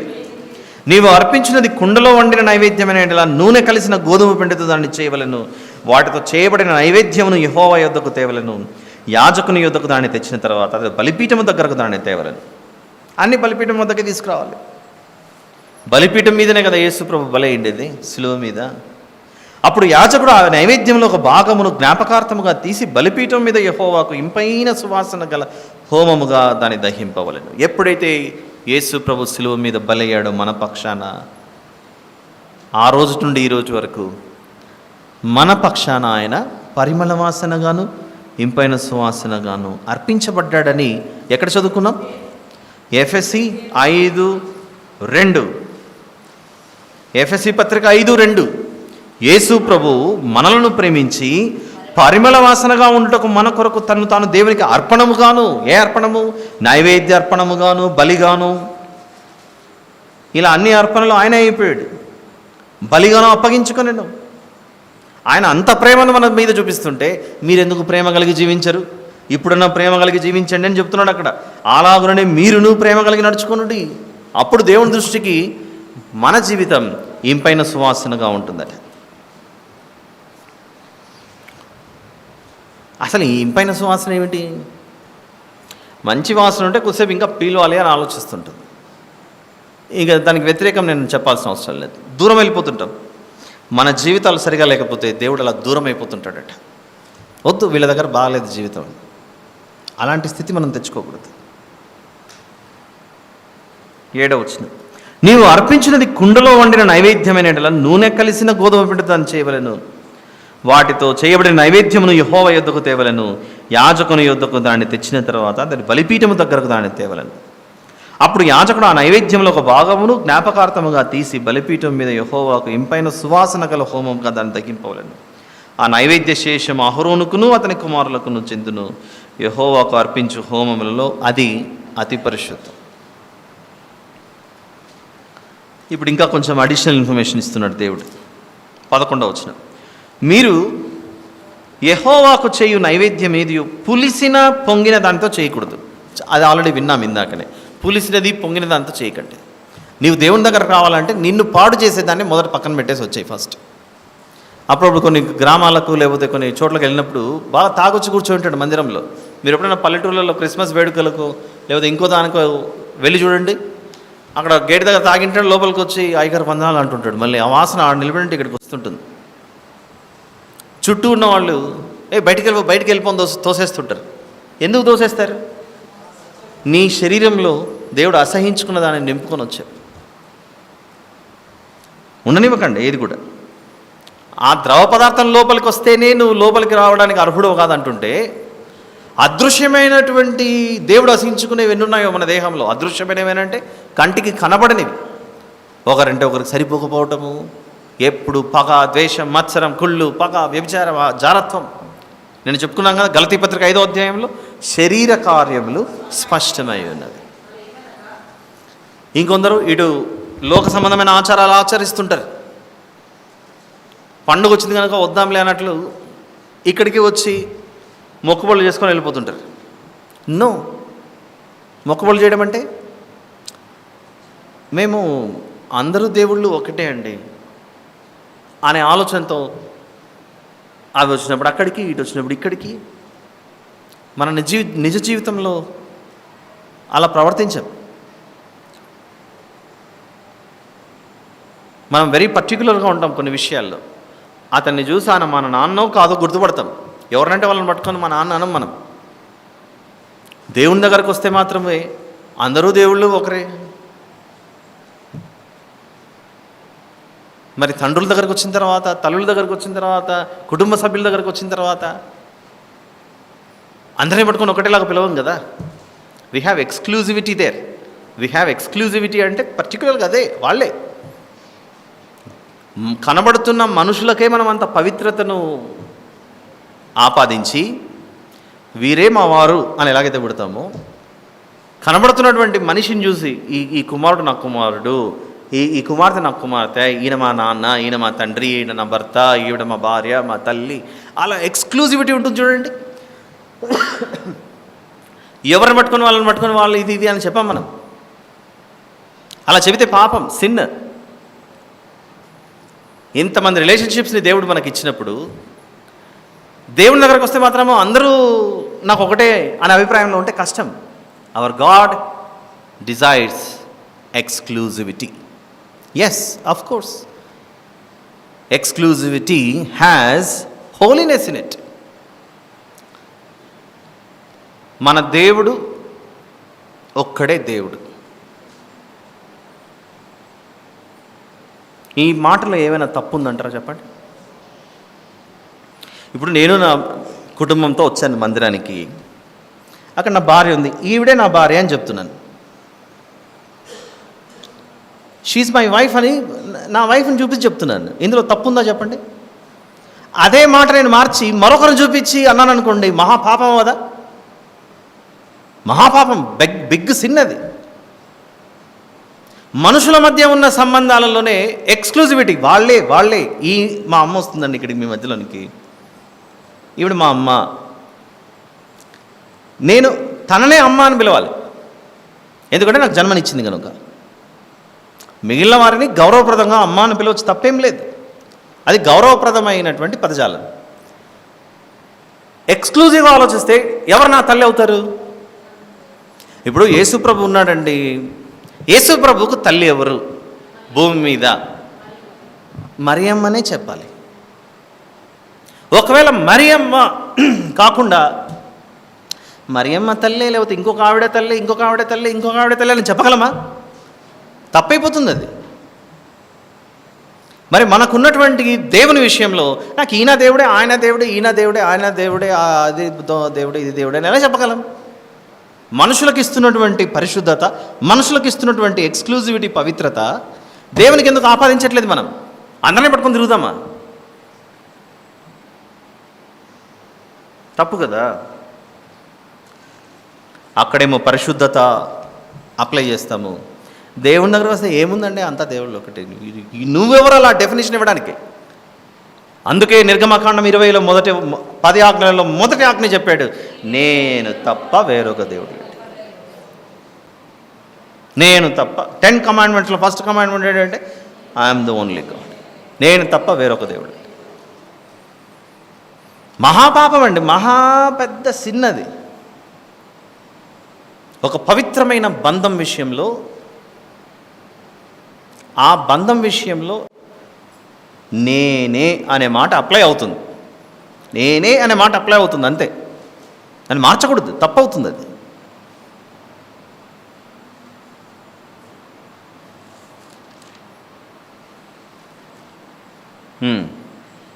అందుకే దేవుడు అంటున్నాడు, నీవు వేటిని అంటే కలపకండి మీ జీవితాల్లో అని చెప్తున్నాడు అక్కడ. అది బాగుంది కదా అని కలుపుకోకండి. 2వ అధ్యాయం 11వ వచనం లేవియాకాండం, మీరు యెహోవాకు చేయు నైవేద్యమేదియు పులిసిన పొంగిన దానితో చేయకూడదు, ఏదైనా కలపకండి. ఏలైనగా పులిసినదైనను తేనె అయినను యెహోవాకు హోమముగా దహింపవలదు. తేనె బాగుంది కదా, మధురంగా టేస్టీగా ఉంది కదా కలపకూడదు. నీ కంటికి ఏది నచ్చితే, నీ నోటికి ఏది నచ్చితే అని తీసుకొచ్చి పెట్టకూడదు అని అంటున్నాడు అక్కడ. ప్రథమ ఫలముగా యెహోవాకు వాటిని అర్పింపవచ్చును, కానీ బలిపీఠం మీద అంటే తేనెను ప్రథమ ఫలంగా అర్పించవచ్చు, కానీ బలిపీఠం మీద ఇంపైన సువాసనగా వాటిని అర్పించకండి, అర్పింపవలదు. నీవు అర్పించి, ఇక్కడికి వస్తుంది 13వ వచనం, నీవు అర్పించు ప్రతి నైవేద్యమునకు ఉప్పు చేర్చవలను. నీ దేవుని నిబంధన యొక్క ఉప్పు నీ నైవేద్యం మీద ఉండవలను. నీ అర్పణములన్నిటితోనూ ఉప్పు అర్పింపవలను. ఆ మధ్యకాలంలో ఒక చోట ప్రభు బల్ల రొట్టెను సిద్ధపరిచేటప్పుడు కాస్త పంచదార వేసి ఇచ్చేవాళ్ళు. పంచదార వేసి ఇచ్చినప్పుడు, షుగర్ వేసి ఇవ్వగానే తినే వాళ్ళకి రొట్టె చాలా స్వీట్గా అనిపిస్తుంటుంది. ఒకసారి ఇలానే తెలియజెప్పా, ప్రభువుకు ఈ వచనాన్ని బట్టి చూస్తే ఒక పిండిలో ఉప్పు కలపమన్నాడే కానీ పంచదార కలపమని చెప్పలేదు, షుగర్ వేయమని చెప్పలేదు, ఉప్పు కలపమన్నాడు. దాని వెనుకల ఒక ఉద్దేశం ఉంది. ఏమిటి ఆ ఉద్దేశం అని అంటే, మత్తయి సువార్త 5వ అధ్యాయంలో మీరు లోకమునకు ఉప్పై ఉన్నారు అని అన్నాడు. ఇక్కడ మత్తయి సువార్త 5:13లో మీరు లోకమునకు ఉప్పై ఉన్నారు. ఉప్పు నిస్సారమైతే అది దేని వలన సారము పొందును? అది బయట పారవేయబడి మనుషుల చేత త్రొక్కబడుటకే కానీ మరి దేనికి పనికిరాదని మన జీవితాలను ఉప్పుతో పోలుస్తున్నట్టు. మనం వంట చేసి స్వీకరించేటప్పుడు పంచదార లేకుండా అయినా తినచ్చేమో, కానీ ఉప్పు లేకుండా తినాలంటే మాత్రం నోటికి రుచి సహించదు. సారం కలిగినటువంటి అది కొంచెమైనా కూడా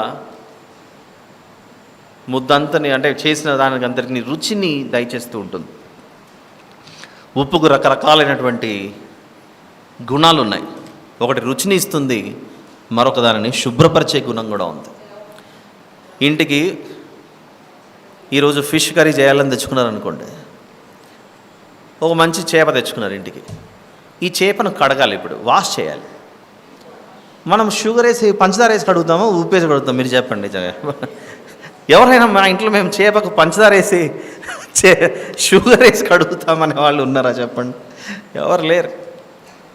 ఉప్పుకున్న గుణం ఏంటంటే నీసు, వాసన, కుళ్ళు ఇలాంటివి ఏదైతే ఆ స్మెల్ వస్తుంటుందో దానిని శుభ్రపరిచే గుణం ఒకటి ఉంది ఉప్పుకు. ఎవరైనా చేయదండి మా చేపను మేము పంచదార వేసి కడుగుతామనే వాళ్ళు ఎవరు ఉండరు. షుగర్ వేసి కడుగుతున్నారా? అక్కడ పెద్దలు చూపిస్తారు ఒకరొకరిని, తమాషా మాట్లాడుకుంటున్నారు. నాకు తెలిసి ఎవరు కూడా ఇంకా ఉప్పును చల్లదానికి ఉపయోగిస్తారు. కేవలం చేపలు పడడానికి మాత్రమే కాదు, కొన్ని అంటే ఇది దేవుని సన్నిధి, ఇంకా అప్పుడప్పుడు గొంతు దెబ్బతినింది అనుకోండి, గొంతులో కిచకిచ వచ్చిందనుకోండి, కొంచెం షుగర్ వేసుకొని నీళ్ళు వేసుకొని గార్గిల్ చేయండి అంటారు ఎవరైనా.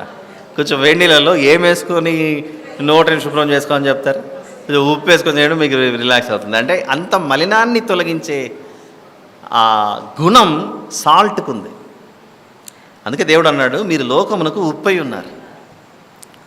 మీరు లోకానికి ఉన్న పట్టిన ఈ మలినం అనగా పాపం అనే మలినం, వాటిని తొలగించ బద్దులై ఉన్నారు. దేవుని వాక్యాన్ని చేతపట్టుకుని సువార్తకు వెళ్ళి అపవాది బంధకాలలో ఉన్నటువంటి మనుషులను దేవుని వైపుకు నడిపించే సారవంతమైన మనుషులుగా మీరు జీవించాలి. మీరే నిస్సారమైతే ఇంకా వారి బ్రతుకుల పరిస్థితి ఏమవుతుంది? కాబట్టి మీరు ఉప్పు కలిసిన వారుగా ఉండాలి అని వివరించి ఆ రోజు నుండి మందిరంలో రొట్టెలో పంచదార లేకుండా మనం ఉప్పు కలిపిన రొట్టెని ఇవ్వడం జరుగుతుంది. ఒకరు అంటున్నారు, మొన్నటి వరకు మా చర్చిలో చాలా తీయకుండా రొట్టె ఉన్నట్లుండి షుగర్ మాయమైపోయి ఉప్పు మామూలు సప్పసప్పగా ఉంది అని అనుకుంటున్నారు. దయచేసి వాక్యంలో ఉన్న విధంగా మనము ఉప్పు కలుపుకొని, రొట్టెలో ఉప్పు కలిపి మన జీవితంలో, నిజ జీవితంలో దేవుడు కోరుకున్న సారం కలిగిన వారముగా లేకపోతే మన జీవితాలు వ్యర్థమే. All right. అందుకే దేవుడు మన జీవితాలు ఏం కలుపుకొని ఉండమన్నాడు? అలానే ఇంటికి వెళ్ళి వెంటనే 1 కేజీ సాల్ట్, టాటా సాల్ట్ తెచ్చుకొని తినేరు. నేను దాని గురించి మాట్లాడట్లేదు. దయచేసి మీరు ఇంటికి వెళ్ళి ఉప్పు తినుకుంటూ కూర్చున్నారు. ఈరోజు మా పాస్టర్ గారు ఉప్పు కలిసిన వాళ్ళు ఉండాలని తలసారం కూడా ఉప్పుతో చేస్తే కష్టమైపోతుంది. మళ్ళీ నేను అంటున్నది ఆత్మ సంబంధమైనది. ఇది మనమే చల్లారిపోయామనుకోండి, లోకానికి దేవుని సువార్తను చెప్పేది ఎవరు? లోకానికి మనం నేర్పించేది ఎవరు ఉంటారు చెప్పండి? కాబట్టి ప్రభువును కలిగిన మనుషులుగా జీవించి అనేక మంది జీవితాలలో నిస్సారమైన జీవితాలను సారవంతమైన జీవితాలుగా మారుతాం. ఏమిటి సారవంతమైన జీవితాలు? అప్పుడు వారిలో నుండి ఆత్మఫలాలనే వస్తాయి. ఆత్మఫలాలు ఎక్కడ కనపడతాయి? గలతీ పత్రిక 5:22లో ప్రేమ, సంతోషం, సమాధానం, అది. All right, thank you. గుర్తున్నాయి ఈ విషయాలు. మెమరీ వర్స్ బాగా నేర్చుకున్నట్లున్నారు. మనం 14వ వచనం, నీవు యెహోవాకు ప్రథమ ఫలముల నైవేద్యమును చేయునప్పుడు సారమైన భూమిలో పుట్టిన పచ్చని వెన్నులలోని ఊచ బియ్యమును వేయించి విసిరి నీ ప్రథమ ఫలముల నైవేద్యముగా అర్పింపవలను. అది నైవేద్య రూపమైనది. నీవు దాని మీద నూనె పోసి దానిపైన సాంబ్రాణి వేయవలను. అందులో జ్ఞాపకార్థమైన భాగమును అనగా విసిరిన ధాన్యంలో కొంతయు, నూనెలో కొంతయు, దాని సాంబ్రాణి అంతయు యాజకుడు దహింపవలను. అది యెహోవాకు హోమము. ఇంకా ముగించే ముందు ఏ ఫలం గురించి వచ్చాడు? ప్రథమ ఫలము. ప్రథమ ఫలం అంటే అప్పుడప్పుడు కొన్ని చోట్ల వాళ్ళ ఇంట్లో కోడి పెంచుకుంటున్నారంటే ఆ కోడి మొదటి గుడ్డు పెడితే మా కోడి పెట్టిన మొదటి గుడ్డు అని తెచ్చిస్తాం మామూలు సాధారణ. సరే, అలానే చెట్టుకు పండు వచ్చింది అనుకోండి, ఆ పండు వచ్చి ప్రథమ ఫలం అని ఇస్తాం. మందిరానికి తీసుకురావడంలో ప్రథమ ఫలంలో సంఘానికి ఏదైనా కొదువు ఉంటే తప్పలేదేమో, కానీ అప్పుడప్పుడు మన ఇంటి వద్ద ఏదైనా పండ్లు కాసాయంటే మొదటి పండు అండి మీరు తీసుకోండి అని ఇస్తాం. కానీ ఆ ప్రథమ ఫలము పరలోకమందు ఆసీనుడైన దేవుడు మన లోకమంతటికి, ఈ లోకమంతటికీ ఒక ప్రథమ ఫలం ఇచ్చాడు. అది కొరింథీ మొదటి పత్రిక 15వ అధ్యాయంలో ఉంటుంది. The first fruit. ఆ ప్రథమ ఫలం ఎవరంటే, అందరు తీసారా? కొరింథీ మొదటి పత్రిక, కొరింథీ మొదటి పత్రిక, first letters to Corinthians chapter number 15, 15వ అధ్యాయము 20వ వచనం. ఇప్పుడైతే నిద్రించిన వారిలో, అంటే చనిపోయిన వారిలో, సమాధిలోనికి వెళ్ళిన వారిలో ప్రథమ ఫలముగా క్రీస్తు మృతులలో నుండి లేపబడి ఉన్నాడు. ప్రథమ ఫలముగా చనిపోయిన వారిలో మొదటి వ్యక్తిగా ప్రథమ ఫలంగా ఎవరు వచ్చారు? యేసు ప్రభు వచ్చాడు. సో ఏం నేర్చుకున్నాము నైవేద్యంలోనంటే, నైవేద్యం యొక్క నిజ స్వరూపం కూడా ఎవరిలో కనబడుతుంది అని అంటే యేసు ప్రభువులో. అందుకొరకై మనం దీనిని ఒక థ్యాంక్స్ గివింగ్, కృతజ్ఞత అర్పణగా, ప్రభువా నీవే మా కొరకు శిలువ మీద బలయ్యావు, నైవేద్యమైపోయావు, ఏమిచ్చి మీ రుణం తీర్చుకోగలము, అందుకే నీకే స్తోత్రం. దహన బలి స్వేచ్ఛార్పణ, నైవేద్యము కృతజ్ఞతార్పణ. నైవేద్యము కృతజ్ఞతార్పణ. కృతజ్ఞత అర్పణ మనం ఇవ్వాలి అని అంటే ముందు ఏ బలిలో నుండి బయటికి రావాలి? దహన బలిలో నుండి బయటికి రావాలి. దహించి వేసి నువ్వు చెప్పినట్లు నేను వింటాను ప్రభువా అనే లక్షణం మనం ఉన్నప్పుడే అప్పుడు మనం దేవుని దగ్గరికి వచ్చి థ్యాంక్స్ చెప్పాలి. ఏమి ఇవ్వగలం చెప్పండి మనం దేవుడు చేసిన మేలుకి? ఆలస్యమైంది, ముగిస్తున్నాను. మిగిలిన విషయాలు రేపు చూద్దాం. వాస్తవానికి గత 2 రోజులుగా నేను 7 గంటలకే నాకు ఇవ్వండి అని అడుగుతున్నాను. కానీ మీరు నాకు మళ్ళీ యథారీతిగా 7:30కి ఇస్తున్నారు. 7:30కి ఇవ్వడం వల్ల మనకు దాదాపు 9 అవుతాను. 7కే ఇస్తే నేను 8:30కే ముగిస్తాను. నేరం ఎవరిది? నాది కాదు. ప్రార్థన చేసుకుందాం. ప్రేమగల తండ్రి, మీకే స్తోత్రములు నాయన. వెతబడిన వాక్యం మీ బిడ్డలు ఆలోచించలాగిన సహాయం చేయండి. ఇంకా అనేక విషయాలు నేర్చుకుని మీలో బలపడట కృప చూపమని వేడుకొంచు. మా ప్రభువును ప్రియరక్షకుడైన యేసు ప్రభు వారి పేటడికి వేడుకొని సమర్పిస్తున్నాను తండ్రి. ఆమేన్.